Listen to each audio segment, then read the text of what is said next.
Hello दोस्तों, नमस्कार, Vande Mataram.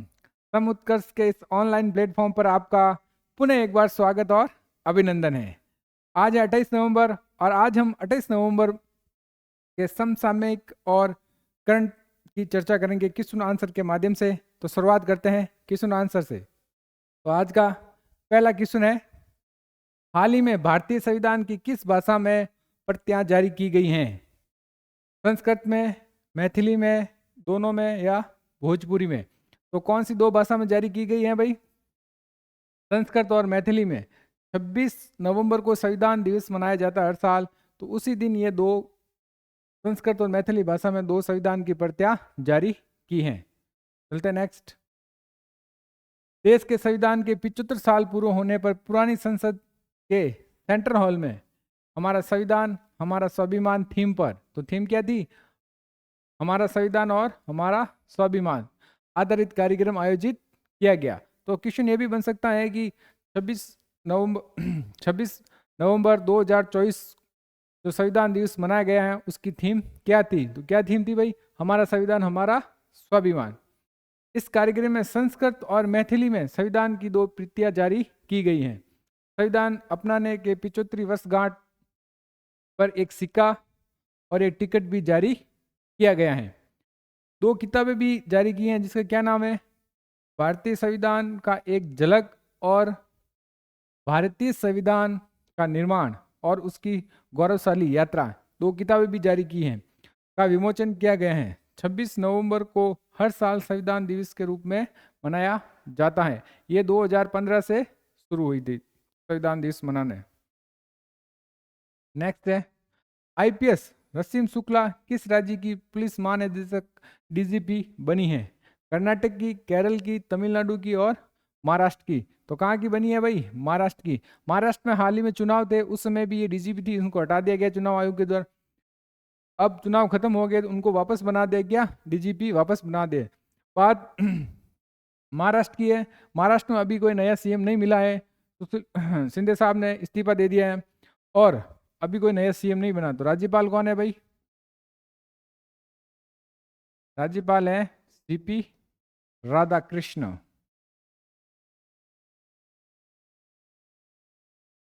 CP Radhakrishna यहाँ के राज्यपाल है। महाराष्ट्र में चुनाव हुए हैं, तो महाराष्ट्र में विधानसभा की कितनी सीटें हैं भाई?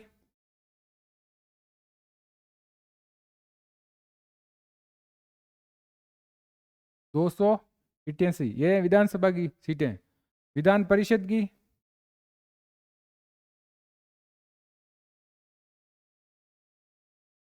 विधान परिषद की कितनी सीटें? 78। लोकसभा की? लोकसभा की 48 सीटें हैं। और राज्यसभा की? राज्यसभा की सीटें हैं 19। कितनी हैं? 19। ये है महाराष्ट्र की बात। चलते हैं आगे। महाराष्ट्र सरकार ने आईपीएस अधिकारी रसीम शुक्ला को राज्य की पुलिस महानिदेशक डीजीपी के रूप में फिर से बहाल कर दिया है। विधानसभा चुनाव से पहले चुनाव आयोग ने इन्हें डीजीपी की पद से क्या किया? हटा दिया था। रसीम शुक्ला महाराष्ट्र की पहली महिला डीजीपी है, ध्यान रखना इस बात का। इससे पहले उन्होंने भारत सशस्त्र सीमा बल का महानिदेशक के रूप में भी क्या किया है? कार्य किया है।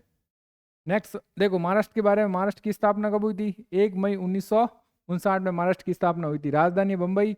राज्यपाल है सीपी राधाकृष्णन। विधान परिषद की सीटें 78, विधानसभा की सीटें 288 और राज्यसभा की 19 सीटें हैं और लोकसभा की है 48। चलते हैं आगे। महाराष्ट्र के कुछ बारे में और जान लेते हैं। महाराष्ट्र सरकार ने हाल ही जनजातीय विश्वविद्यालय कहाँ स्थापित किया था भाई? नासिक में स्थापित किया था। Unified pension scheme UPSC pension scheme लागू करने वाला पहला राज्य कौन है भाई? पहला राज्य है महाराष्ट्र। लाडला भाई योजना की शुरुआत कहाँ हुई है? महाराष्ट्र में की गई है। महाराष्ट्र सरकार ने रत्नागिरी रॉक कला को संरक्षित स्मारक के रूप में अधिसूचित किया है। महाराष्ट्र में 2024 में सर्वश्रेष्ठ कृषि राज्य का पुरस्कार मिला है। कौन सा सर्वश्रेष्ठ कृषि राज्य का पुरस्कार किसे मिला भाई? 2024 का महाराष्ट्र को मिला है। सुजाता सैनिक महाराष्ट्र की पहली महिला मुख्य सचिव बनी। कौन? सुजाता सैनिक। नेक्स्ट, हाल ही में नाडा ने भारतीय पहलवान बजरंग पूनिया को कितने साल के लिए सस्पेंड किया है? कितने साल के लिए सस्पेंड किया भाई? 2 साल, 4 साल, 5 साल, इनमें से कोई नहीं। तो 4 साल के लिए सस्पेंड किया है नाडा ने। जो ये डोपिंग में दोषी, ये जो एजेंसी है डोपिंग की जांच कर दी है, अगर कोई खिलाड़ी दोषी पाया जाता है तो उसको क्या सस्पेंड करना, क्या ये नाडा करती है। तो बजरंग पूनिया को कितने साल के लिए सस्पेंड किया है? 4 साल के लिए। नेक्स्ट सवाल, सूर्यकांत को सर्वोच्च न्यायालय की विधिक सेवा समिति का क्या बनाया है? अध्यक्ष। किसे बनाया है? सूर्यकांत को। अभिनी अमनदीप जोहल को professional golf tour of India का क्या बनाया है? सीईओ नियुक्त किया है। पुनीत गोयनका ने एंटरटेनमेंट का क्या बनाया है? सीईओ बनाया है। के संजय मूर्ति को बनाया, क्या बनाया है? सीएजी बनाया। क्या? सीएजी, नियंत्रक एवं महालेखा परीक्षक बनाया है। मिताली राज को सीएससी वुमेन क्रिकेट ऑपरेशन के लिए मैटर नियुक्त किया है। आंध्र प्रदेश क्रिकेट एसोसिएशन, ठीक है, इसकी फुल फॉर्म है। ऑस्ट्रेलिया ने विक्रम क्रिस इवांस को पहला गुलामी विरोधी आयुक्त नियुक्त किया। किसने? ऑस्ट्रेलिया ने। अरविंद सिंह सहानी को आईओसीएल का अध्यक्ष नियुक्त किया है। और अंतर्राष्ट्रीय हॉकी महासंघ का अध्यक्ष किसे बनाया है? तैयब इकराम को एक बार फिर बनाया है। चलते हैं नेक्स्ट। हाल ही में आईपीएल नीलामी इतिहास में बिकने वाले सबसे युवा, ध्यान रखना, सबसे युवा खिलाड़ी कौन बने हैं? नूर अहमद, कुमार कुशाग्र, वैभव सूर्यवंशी, इनमें से कोई नहीं। तो कौन बने भाई? वैभव सूर्यवंशी बने हैं। और किसने खरीदा इसको? राजस्थान रॉयल्स ने। किसने खरीदा है? राजस्थान रॉयल्स। और कितने में खरीदा है भाई? 1.10 करोड़ रुपए में खरीदा है। ये जिस समय सचिन तेंदुलकर ने डेब्यू किया था उससे भी ये क्या है? छोटे हैं, ध्यान रखना इस बात का, ठीक है। नेक्स्ट, बिहार के, क्या के ये भाई? बिहार के समस्तीपुर में आने वाले वैभव सूर्यवंशी को आईपीएल 2025 की नीलामी राजस्थान रॉयल्स ने 1.10 करोड़ रुपए में खरीदे जाने की बात सुर्खियां बटोरी है। वैभव आईपीएल की नीलामी में साइन किए जाने वाले सबसे कम उम्र के खिलाड़ी बन गए हैं। हाल ही में कहां डनलिन नामक संकटग्रस्त प्रजाति देखी गई? असम में, केरल में, तेलंगाना में से कोई नहीं। तो कहां देखी गई है भाई? केरल में देखी गई है। केरल 2024 खाद्य सुरक्षा सूचकांक में कितना स्थान है? पहला स्थान है। कहां पर? 2024 का राज्य खाद्य सुरक्षा सूचकांक में पहला स्थान किसका है? केरल का है। केरल ने नेगोशिएबल इंस्ट्रूमेंट एक्ट के मामले को निपटाने के लिए देश का पहला डिजिटल कोड शुरू किया है। कैसा कोड शुरू किया है? डिजिटल कोड शुरू किया है। पेरियार टाइगर रिजर्व में पहली बार बिजली उत्पादन के लिए पवन टरबाइन स्थापित किया गया है। कहां पर? पेरियार टाइगर रिजर्व, जो कहां है? केरल में। आईएएस के वासुकी पोखरेल के बाहरी सहयोग से संबंधित मामले के प्रभावी सचिव के रूप में नियुक्त किया है। स्थानीय समुदाय की मदद से जैव विविधता दर्ज करने वाला पहला राज्य कौन है? केरल। कहां से? स्थानीय समुदाय की मदद से। भारतीय ग्रामीण सर्वेक्षण द्वारा डॉगफिश शार्क की नई प्रजाति कहां खोजी गई है? केरल में खोजी गई है। हाल ही में किसके द्वारा लिखित पुस्तक बायोंड द हिग्स बोसन का विमोचन हुआ है? देवेंद्र कुमार के द्वारा, माणिक कोटवाल, सुशील कुमार, इनमें से कोई नहीं। तो किसके द्वारा भाई हुआ है? माणिक कोटवाल के द्वारा। ब्रिटेन के पूर्व, अब और को किताबें किसकी हुई है विमोचन देख लेते हैं थोड़ा। ब्रिटेन के पूर्व प्रधानमंत्री अपनी पुस्तक अनसील्ड लॉन्च की है। क्या नाम है? अनसील्ड। एम के रंजीत सिंह की नई पुस्तक कौन है? Mountain mammals of the world. Thomas Matthew द्वारा लिखित पुस्तक कौन सी है भाई? रतन टाटा ए लाइफ प्रकाशित की जाएगी। किसके द्वारा? थॉमस मैथ्यू के द्वारा। बॉब वुडवर्ड के द्वारा लिखित पुस्तक कौन सी है? वॉर। कौन सी है वॉर पुस्तक? किसकी है? बॉब वुडवर्ड की बुक है, ध्यान रखना। अरुंधति रॉय का पहला संस्करण कौन सा है? मदर में कम्स टू मी लॉन्च किया जाएगा। अनिल रतूड़ी के द्वारा लिखित पुस्तक कौन सी है? खाकी में स्थित प्रज्ञ। तो खाकी में स्थित प्रज्ञ पुस्तक किसकी है? अनिल रतूड़ी की। डी के हरि और डी के हेमा हरि द्वारा लिखित पुस्तक कौन सी है? तमिल गामा में श्री राम एक अविभाज्य बंधन का विमोचन हुआ है। नेक्स्ट सवाल, भारतीय तटरक्षक बल आईसीजी के द्वारा राष्ट्रीय समुद्र खोज और बचाव का अभ्यास शार्क एक्स का आयोजन कहाँ किया जाएगा? मुंबई में, चेन्नई में, कोची में, विशाखापट्टनम। तो कहाँ किया जाएगा भाई? ये कोची में किया जाएगा। भारतीय तटरक्षक बल 27 से 30 नवंबर तक कोची में राष्ट्रीय समुद्री खोज बचाव अभ्यास शार्क एक्स का मेजबानी करेगा। इस अभ्यास में एक टेबल टॉप सत्र अभ्यास शामिल है और इसमें क्षेत्रीय सहयोग और ड्रोन तकनीक के माध्यम से खोज और बचाव क्षमताओं को बढ़ाने पर ध्यान केंद्रित भी किया जाएगा। कुछ प्रमुख एक्सरसाइज देख लेते हैं 2024 में कौन कौन सी हुई है। 31वां सिम्बैक्स एक्सरसाइज 2024 किसके बीच हुई है? भारत और सिंगापुर के बीच। नसीम अल बहर एक्सरसाइज 2024 किसके बीच हुई है? भारत और ओमान के बीच में। तो भारत और ओमान के बीच में कौन सी एक्सरसाइज है? नसीम अल बहर। Malabar exercise 2024 Bharat, Australia, Japan और अमेरिका के बीच हुई है। 8वां काजिद एक्सरसाइज 2024 कहाँ पर हुआ भाई? भारत और कजाकिस्तान के मध्य। कौन सा होता है? काजिद एक्सरसाइज। 5वां अल नजा 2024 किसके बाद? भारत और ओमान के मध्य होता। भारत और ओमान के बीच और कौन सी होती है? नजीम अल बहर भी होती। ठीक है।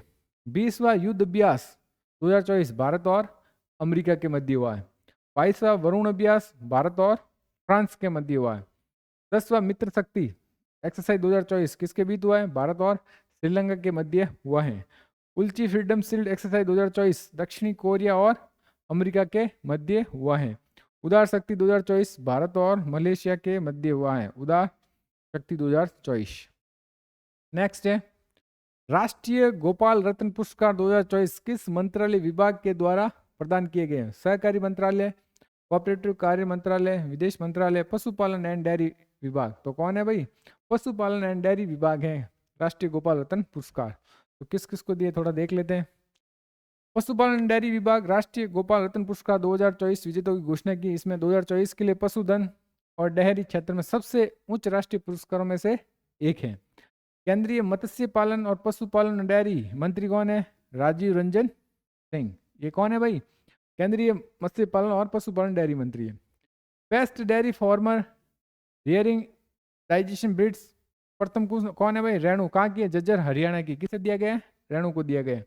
बेस्ट डेयरी कोऑपरेटिव कंपनी प्रथम किसकी है? गबत milk production cooperative society limited. कहाँ की? अरावली, गुजरात। और बेस्ट आर्टिफिशियल इंसेमिनेशन तकनीशियन किसकी? प्रथम भास्कर प्रधान, सुबनपुरम, ओडिशा। नेक्स्ट प्रमुख पुरस्कार देख लेते हैं 2024 के। आर्यभट्ट पुरस्कार 2024 के दिया गया पुवलूरी सुब्बाराव को दिया गया आर्यभट्ट पुरस्कार 2024। राष्ट्रीय प्रसिद्ध पुरस्कार 2024 डॉक्टर कार्तिक कोम्पुरी को दिया गया है। अंतर्राष्ट्रीय संस्कृति पुरस्कार 2024 प्रोफेसर मीना तरंदा को दिया गया है। CIDC विश्वकर्मा पुरस्कार गैल को दिया गया है, गैल कंपनी को। वो विश्व साहित्य पुरस्कार ममता जी सागर को दिया गया है। एबल पुरस्कार 2024 मिशेल टेलंग्रेड फ्रांस को दिया गया है। वैश्विक असमानता अनुसंधान पुरस्कार बीना अग्रवाल और जेम्स बॉयस को दिया गया है। और महाराष्ट्र गौरव पुरस्कार नृत्यांगना डॉक्टर उमा रेले को दिया गया। महाराष्ट्र गौरव पुरस्कार। PV नरसिम्हा राव मेमोरियल पुरस्कार किसे दिया गया है? रतन टाटा को दिया गया है। कौन सा पुरस्कार? PV नरसिम्हा राव मेमोरियल पुरस्कार। नेक्स्ट है हाल ही में टीचर ऐप का अनावरण किसने किया है? पीयूष गोयल ने, धर्मेंद्र प्रधान, राजनाथ सिंह, अमित शाह। तो किसने किया है? केंद्रीय शिक्षा मंत्री धर्मेंद्र प्रधान ने टीच ऐप लॉन्च किया। कहाँ पर? दिल्ली से। ये आने वाले शिक्षा में क्रांति लाने के लिए लॉन्च किया गया है। केंद्रीय शिक्षा मंत्री धर्मेंद्र प्रधान ने नई दिल्ली में टीचर ऐप अनावरण किया है। उसका उद्देश्य शिक्षकों को भविष्य के लिए तैयारी कौशल से लैस करके भारत में शिक्षा में क्रांति लाना है। ऐप और पोर्टल कौन कौन से ऐप अभी किस किस राज्य ने किया है? सिटीजन सेंटिनल ऐप किसने लॉन्च किया है? केरल सरकार ने किया है। FCI शिकायत निवारण ऐप कितना किया? FCI ने भारतीय खाद्य निगम ने किया है। एक पेड़ एक माँ के नाम ये किसने किया? संचार मंत्री ज्योतिरादित्य सिंधिया ने किया है ये ऐप। निवाही का वेब पोर्टल इसने किया है? NIT कालीकट ने किया है। हैती ऐप किसने किया है? असम सरकार ने किया है। निर्माण पोर्टल कोल इंडिया लिमिटेड ने किया है निर्माण पोर्टल। संज्ञान ऐप किसने किया? रेलवे सुरक्षा बल ने किया है। सारथी 2.0 ऐप सेबी ने किया है। और परवा पोर्टल भारतीय रिजर्व बैंक SBI ने किया। कौन सा? परवा पोर्टल। नेक्स्ट है सेना परेड 2025 का आयोजन कहाँ किया जाएगा? पुणे महाराष्ट्र में, भोपाल मध्य प्रदेश में, देहरादून उत्तराखंड में, शिमला हिमाचल प्रदेश। तो कहाँ किया जाएगा भाई? पुणे महाराष्ट्र में। कहाँ पर? पुणे महाराष्ट्र में। भारतीय सेना 15 जनवरी 2025 को महाराष्ट्र के पुणे में अपनी 2025 की सेना परेड आयोजित की जाएगी। ये देखो 15 जनवरी 1949 में भारतीय जनरल के एम के रियप्पा ने British general sir Roy butcher से थल सेना अध्यक्ष का पद संभाला था, उसी की याद में ये किया जाता है। इस घटना की याद में ये दिवस के रूप में मनाया जाता है। देखो सेना दिवस, सेना की परेड और कहाँ हुई थी? 2023 में सेना दिवस परेड बेंगलुरु कर्नाटक में आयोजित की गई। 2024 में ये कहाँ? लखनऊ उत्तर प्रदेश में की गई थी। और 2025 में ये परेड पुणे महाराष्ट्र में होगी। भारतीय सेना के बारे स्थापना कब थी? स्वतंत्रता से पहले 1 अप्रैल 1895 में इसकी स्थापना हुई थी भारतीय सेना की। स्वतंत्रता के बाद गठन कब हुआ था? जनवरी में। भारतीय सेना दिवस कब मनाया जाता है? 15 जनवरी को। तो इसका गठन कब हुआ था? 15 जनवरी। भारतीय सेना के पहले भारतीय सेनाध्यक्ष कौन थे? के एम करियप्पा। कौन थे? के एम करियप्पा। और वर्तमान में सेनाध्यक्ष कौन है? उपेंद्र द्विवेदी। और वर्तमान में सीडीएस कौन है? अनिल चौहान। कौन है? अनिल चौहान। कौन है वर्तमान में? CDS. UNICEF digital climate advisory का ग्लोबल ब्रांड एम्बेसडर किसे नियुक्त किया गया है? नीरज चोपड़ा को, मनु भाकर को, विराट कोहली को, पंजाबी रैपर सुब को। तो किसको नियुक्त किया है? पंजाबी रैपर सुब को। किसने? यूनिसेफ ने। तो पंजाबी रैपर सुब को संयुक्त राष्ट्र के यूनिसेफ के digitally climate advisory global brand ambassador चुना है। यूनिसेफ की फुल फॉर्म क्या है? United nation framework conversion climate change. UNICEF एक अंतर्राष्ट्रीय पर्यावरण क्या है? संधि है, जो इस संधि 9 मई 1992 में अपनाया गया। कहाँ पर? Rio de जनेरिया। 3 से 4 जून 1992 में ब्राजील के रियो डी जनेरियो में प्रति शिखर सम्मेलन हुआ था पहला, जहाँ पर हस्ताक्षर हुए थे। ठीक है। 1993 में भारत यूनिसेफ का क्या बना था? हिस्सा बना था। और वर्तमान में कन्वर्जन में कितने पक्ष में देश हैं भाई? 198। नेक्स्ट सवाल, ब्रांड एम्बेसडर कौन कौन से देख लेते हैं। All living brand ambassador all living things environment film festival का ब्रांड एम्बेसडर किससे बनाया गया है? जैकी श्रॉफ को। और थाईलैंड के लिए ब्रांड एम्बेसडर पर्यटन सलाहकार किससे बनाया गया है? सोनू सूद को। स्विट्जरलैंड का फ्रेंडशिप एम्बेसडर किससे बनाया गया है? नीरज चोपड़ा को। और 5वां भारत रंग महोत्सव 2024 का ब्रांड एम्बेसडर किससे बनाया गया है? पंकज त्रिपाठी को। एबोट ने ब्रांड एम्बेसडर किससे बनाया गया है? रणवीर सिंह को। बेटी बचाओ बेटी पढ़ाओ का पहल किसने की थी? पिंकी मिर्जापुर। बिस्लेरी टेक्नो और हुंडई मोटर इंडिया के ब्रांड एम्बेसडर कौन है? दीपिका पादुकोण। और RuPay prime volleyball league season 3 का ब्रांड एम्बेसडर कौन है? ऋतिक रोशन। चलते हैं नेक्स्ट। ब्रांड एम्बेसडर युवा मतदाता जागरूकता राजदूत जम्मू कश्मीर में किसने बनाया था? सुरेश रैना को। भारतीय स्टेट बैंक के ब्रांड एम्बेसडर कौन है? महेंद्र सिंह धोनी। बंगाल राज्य के brand ambassador Sourav Ganguly. Henry Harvin Education के ब्रांड एम्बेसडर कौन है? चेतन भगत। कौन है? चेतन भगत। नेक्स्ट सवाल है, 26 नवंबर 2024 को राष्ट्रीय महिला आयोग की जन सुनवाई कार्यक्रम राजस्थान के किस जिले में आयोजित हो रहा है? डूंगरपुर, बीकानेर, उदयपुर और शाहपुर। तो कहाँ पर हो रहा है भाई? बीकानेर हो रहा है। देखो राष्ट्रीय महिला आयोग की जन सुनवाई कार्यक्रम कहाँ हो रहा है? बीकानेर में हो रहा है। तारीख 26 नवंबर 2024। कार्यक्रम का उद्देश्य था महिलाओं के सशक्तिकरण और उसके अधिकारों की क्या करना? सुरक्षा करना। जमीनी स्तर पर महिलाओं की समस्याओं को समझकर उसका समाधान करना है। जन सुनवाई में हमेशा शामिल जिले थे हनुमानगढ़, श्रीगंगानगर आदि महिलाएं शामिल थी, जिसमें अमनगढ़ भी शामिल था, आबू का मानगढ़। राष्ट्रीय महिला आयोग के अध्यक्ष कौन है? विजया किशोर रहटकर। कौन है? विजया किशोर रहटकर, ये याद रखना। डेली डोज आज का ये तो थी आज की करंट अफेयर। अब जो डेली डोज में हम रोज जीके बताते हैं वो देख लेते हैं। विश्व की प्रमुख नहर है कौन सी जिले कौन सी नहर जोड़ती है? सुएज नहर है, जिस पर अधिकार किसका है? मिस्र का है। किसको जोड़ती है? भूमध्य सागर को लाल सागर से जोड़ती है। पन्नामा नहर पर किसका अधिकार है? पन्नामा का है। किसको जोड़ती है? प्रशांत महासागर को कैरिबियन सागर से जोड़ती है। कील नहर किसका अधिकार है? जर्मनी का, जो उत्तरी सागर और बाल्टिक सागर को जोड़ती है। गोटा नहर जो अधिकार किसका है, स्वीडन का, जो स्टॉकहोम और गुटेनबर्ग के बीच स्थित है। टू नहर जो संयुक्त राज्य अमेरिका में स्थित है, जो सुपीरियर झील और हुरन झील के बीच ये आपस में जोड़ती है। ईरी नहर ये भी संयुक्त राज्य अमेरिका का अधिकार है, इसमें ईरी झील और मिशिगन झील को आपस में जोड़ती है।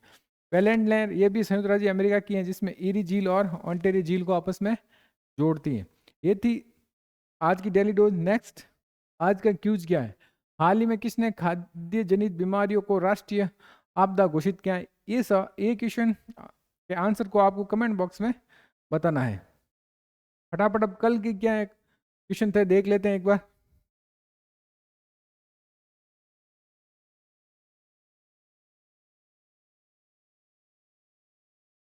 टर्टल ऑप्शन डे कब मनाया गया, तो कब मनाया गया भाई टर्टल ऑप्शन डे, ये बनाया गया है 27 नवंबर को। कब मनाया गया, 27 नवंबर को। डेविस कप 2024 का खिताब किसने जीता, तो किसने जीता भाई, इटली ने जीता है। यमांडू ओरेसी किस देश के राष्ट्रपति बने, तो किस देश के बने भाई, उरुग्वे के राष्ट्रपति बने हैं। हाल ही में किस राज्य सरकार ने वरिष्ठ नागरिकों के लिए नई पेंशन योजना की घोषणा की, तो किसने की है, दिल्ली ने, नई दिल्ली ने की है। हाल ही में किस बैंक ने जलवायु कार्रवाई के लिए यूनिसेफ के साथ साझेदारी की, तो किस बैंक ने की है, इंडसइंड बैंक ने की है। 40वां ऑल इंडिया ग्रामीण गोल्ड कप किसने जीता है, तो किसने जीता है, नॉर्थ ईस्ट यूनाइटेड ने जीता है। हाल ही में किसे इंडियन बैंक के एमडी और सीईओ के रूप में अनुशंसित किया, तो किसे किया भाई, विनोद कुमार को। हाल ही में किस राज्य सरकार ने कचरा कर समाप्त कर दिया, तो किसने कर दिया भाई, आंध्र प्रदेश ने। ग्रामीण विकास महिला एवं बाल विकास मंत्रालय द्वारा अब कोई बहाना नहीं अभियान कहाँ से शुरू किया गया, कहाँ से शुरू किया गया, नई दिल्ली से किया गया है। अत्याधुनिक संपीड़ित बायोगैस संयंत्र के साथ भारत की पहली आधुनिक आत्मनिर्भर गौशाला कहाँ स्थापित की गई, कहाँ पर स्थापित की गई है भाई, ग्वालियर मध्य प्रदेश में। रेजांग देवा महोत्सव किस देश में मनाया जा रहा है, तो ये मनाया जा रहा है इंडोनेशिया में। हाल ही में दिनेश भाटिया को किस देश में भारत का राजदूत नियुक्त किया, तो किस देश ने नियुक्त किया है, ब्राजील। सतत व्यापार सूचकांक दो, ये था कल के क्यूज का, आपको जो आंसर देना था, काफी लोगों ने दिया है आंसर। सतत व्यापार सूचकांक 2024 में भारत किस स्थान पर है, तो 23वें स्थान पर है। नेक्स्ट देखते हैं। तो ये थे आज के क्वेश्चन आंसर। अगर आपको क्लास पसंद आ रही है तो इसे ज़्यादा से ज़्यादा शेयर, लाइक और सब्सक्राइब कीजिए। थैंक यू, धन्यवाद।